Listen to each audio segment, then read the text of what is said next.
जय श्री कृष्ण। राधे राधे भक्त जनों, आज आप सुनेंगे होलिका दहन से पहले जान लीजिए होलिका की लव स्टोरी। कसम से इसे कहते हैं प्यार में जान देना।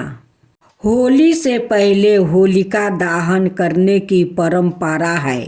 होलिका दहन से पहले होलिका माता की पूजा की जाती है। होलिका दहन की गाथा प्रचलित है, उसके अनुसार राक्षस कुल के राजा हिरण्यकश्यप की बहन होलिका अपने भतीजे प्रहलाद को मारने के प्रयास में खुद मृत्यु के भेंट चढ़ गई थी। तब से आग में जली होलिका को बुराई का प्रतीक मान करे हर बरस प्रतीकात्मक रूप से होलिका दहन किया जाता है।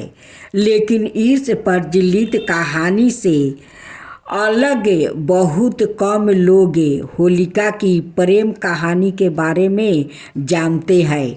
हिमाचल की लोक कथा के अनुसार होलिका ने अपने प्यार की वजह से अपनी जान की परवाह नहीं किया। आइए जानते हैं होलिका की लव स्टोरी। राक्षस कुल के राजा हिरण्यकश्यप का पुत्र प्रहलाद भगवान विष्णु का भक्त था। हिरण्यकश्यप प्रहलाद की भक्ति से प्रसन्न नहीं था, इसलिए विष्णु भक्त होने के कारण हिरण्यकश्यप अपने पुत्र को दंडित करता था। समय बीतने के साथ ही हिरण्यकश्यप का धैर्य का वो बंधन टूट गया, तो उसने प्रहलाद को मारने की आयोजन बनाई। इस आयोजन को पूरा करने के लिए उसने अपनी बहन होलिका को अपने राज दरबार में आमंत्रित किया। होलिका का जल्दी ही विवाह होने वाला था, इस कारण से भाई के बुलावा पर बहन बहुत प्रसन्न हुई। होलिका अग्निदेव की उपासक थी। होलिका का अग्निदेव से एक विशेष वस्त्र प्रदान में मिला था। यह वस्त्र उसे आग से बचाता था। हिरण्यकश्यप अपने पुत्र प्रहलाद की ईश्वर भक्ति से बहुत क्रोधित था। उसने प्रहलाद को मारने के कई असफल प्रयास किया था। अंत उसने अपनी बहन होलिका को आदेश दिया कि वो प्रहलाद को लेकर अग्नि कुंड में बैठ जाए। अपने भाई के मुख से अपने पुत्र की हत्या के षड्यंत्रों की बात सुनकर होलिका बहुत दुखी हुई और क्रोधित हो गई। लेकिन हिरण्यकश्यप ने अपनी बातों से उसे बहलाने फुसलाने का प्रयास किया। हिरण्यकश्यप की बात सुनकर क्रोधित होलिका ने कहा कि जल्द ही उसकी शादी होने वाली है, इसलिए वो अपने नए जीवन की शुरुआत करेगी और इस पाप की भागीदार नहीं बनेगी। जब हिरण्यकश्यप को होलिका के प्रेम राजकुमार इलोजी के बारे में पता चला तो उसके एक चाल चली और होलिका को धमकी दी कि अगर वो प्रहलाद को लेकर चीता में नहीं बैठी तो वो होलिका के होने वाले पति की हत्या कर देगा। होलिका हिरण्यकश्यप की बात सुनकर वो डर गई और प्रहलाद को लेकर चीता में बैठने के लिए राजी हो गई।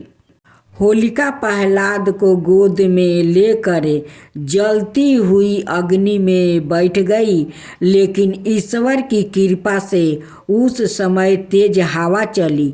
हवा से होलिका का सुरक्षा कवच वो दिव्य वस्त्र उड़कर प्रहलाद के ऊपर जा गिरा। होलिका उस समय वस्तु को खींच कर अपने शरीर को ढाक सकती थी, लेकिन उसने एक बालक की जान लेने से अच्छा अपनी जान देना ही वो बेहतर समझी। होलिका जानती थी कि अगर वो प्रहलाद को नुकसान पहुंचाया बिना बच गई तो उसका भाई हिरण्यकश्यप उसके प्रेमी इलोजी की जान ले लेगा।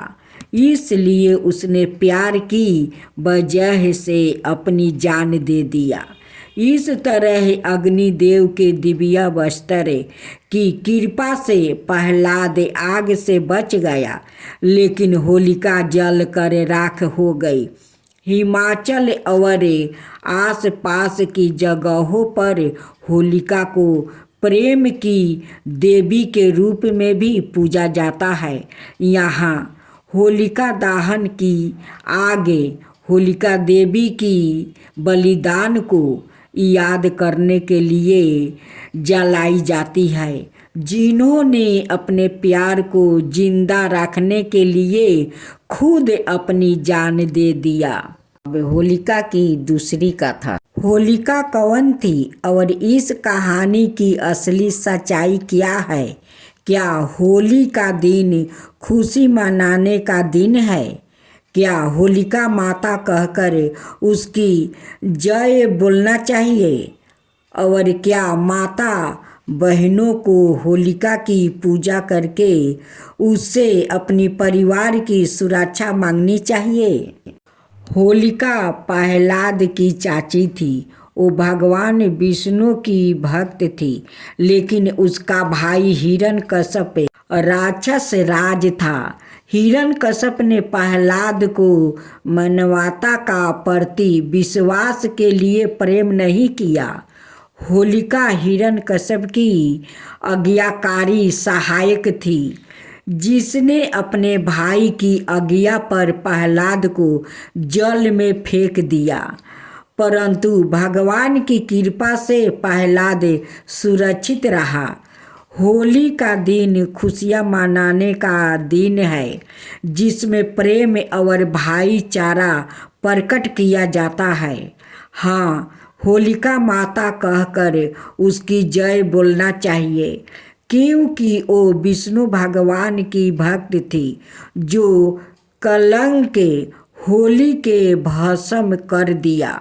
माता बहनों को होलिका की पूजा करके उससे अपने परिवार की सुरक्षा मांगनी चाहिए, क्योंकि होली की पूजा से उन्हें सुरक्षा और सुख की प्राप्ति होती है। होलिका समाज में फैली हुई हर प्रकार की गंदगी है, चाहे इसे जलाने की कितनी भी कोशिश किया जाए, लेकिन गंदगी कभी भी जलती नहीं है। गंदगी जनमानस में इस कदर समा गई है कि गंदगी को मारने वाले खुद मर जाते हैं, लेकिन गंदगी कभी नहीं मरी। अब गंदगी से टक्कर लेने का बीड़ा मोदी जी ने उठाया है, लेकिन देखते हैं वो अपने प्रयास में कितने सफल होते हैं।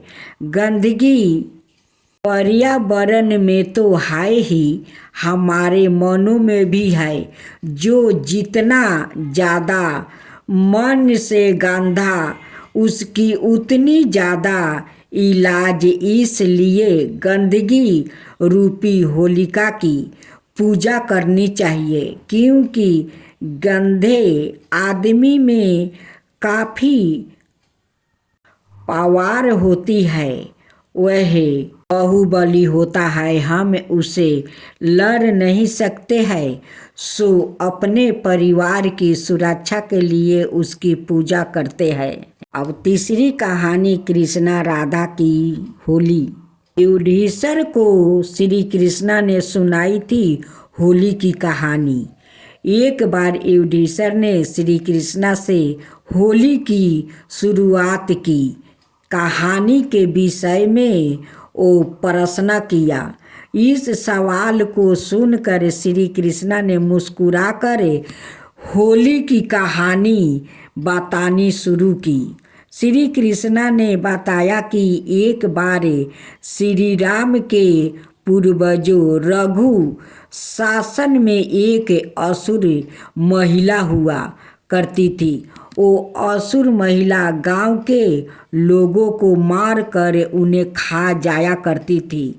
धीरे धीरे बच्चे भी उसका शिकार बनने लग गया। यह देखकर गांव वालों बहुत परेशान हो गया।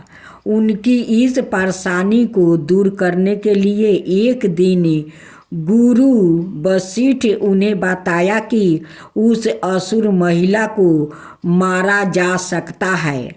उन्होंने इसका मार्ग बताते हुए कहा कि गांव के सभी बच्चों को मिट्टी से उसकी मूर्ति बनाकर एक चौराहे पर रखनी होगी। इससे चारों तरफ उपले लकड़ियाँ और घास भूसा जमा करके इस तरह राख दे जिससे कि वो असुर महिला अपनी मूर्ति ना देख पाए। इसके बाद उस जगह की पूजा करके घास भूसा सहित उसकी मूर्ति जला दिया जाए। असुर महिला मर जाएगी और गांव वालों को उससे मुक्ति मिल जाएगी।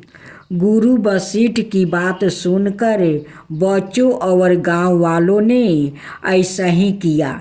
इसके बाद असुर महिला के मरने पर सभी गांव वालों ने नृत्य किया और खुशी खुशी सभी ने मिठाई बांटकर बुराई पर अच्छाई की जीत मनाई। होली की इस कहानी में छुपा है संसार का नियम। इस कहानी को सुनकर युधिष्ठिर ने फिर से प्रश्न किया, क्यों होलिका दहन भक्त प्रहलाद से नहीं जोड़ा है? यह तो बिल्कुल ही अलग कहानी है। युधिष्ठिर का सवाल सुनकर श्री कृष्ण ने मुस्कुरा कर कहा, हे युधिष्ठिर, इस संसार में हर युग में यही घटनाएं बार बार घटती है। जो हो रहा है वो पहले भी हो चुका है और जो आज हो रहा है वो कल भी होगा। हर घटना में इसे जोरे चलितर बदल सकते हैं, लेकिन उस घटना की सीख यही रहती है। जैसे होलिका दहन को बुराई पर अच्छाई की जीत के रूप में वो देखा जाता है। अगर होलिका आग में नहीं जली होती तो उसी तरह की कोई बुरी शक्ति या प्राणी का अंत भी इसी तरह होता। जैसे जिस तरह श्री राम ने रावण को मारने के बाद अयोध्या में वापसी करके राम राज्य स्थापित किया था, उसी तरह हर युग में बुराई का अंत होकर फिर से राम राज्य स्थापित होना ही है। यह घटना बार बार हर युग में घटती रहेगी।